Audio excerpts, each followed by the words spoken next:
My name is Allison Dyevoich, and in the Haas lab we study how you can activate and engage the immune system to target and kill cancer cells. So, no matter what the cancer cell type, there's a worse prognosis associated with patients who have metastasis into other sites of the body. So we particularly study the abdominal region. So your abdominal organs are encased by a sac-like compartment called the peritoneal cavity. And when cancer cells get into the peritoneal cavity, not only do they grow more, but they also cause this accumulation of fluid in the peritoneal cavity called ascites.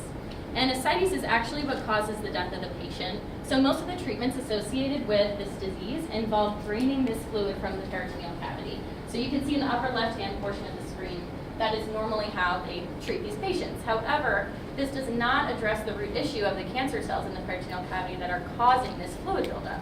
So in the lab, we seek to engage the immune system in order to target and kill these cancer cells.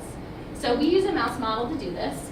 So mice that are given tumor cells in their peritoneal cavity have about a 20% survival rate, which you can see on the upper right-hand portion of the screen. However, when you give this immune stimulant to these mice, the survival of these mice go up dramatically to 100%. So this striking finding has led us to the question of what are the immune cells doing and which immune cells are being activated in this cavity to produce this anti-tumor response. So in your peritoneal cavity, you have an enrichment of a certain cell population called B cells. And one of the main things that B cells are capable of doing is generating antibody. So how many people have heard of antibodies?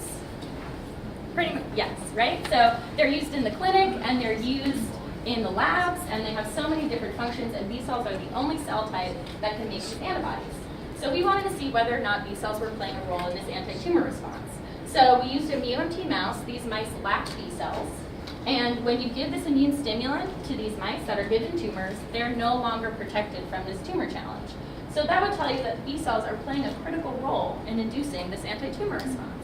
So for my dissertation work, we seek to understand what exactly these B cells are doing so that we can move it to the clinic and find further treatments that can not only be palliative but also curative. Thank you.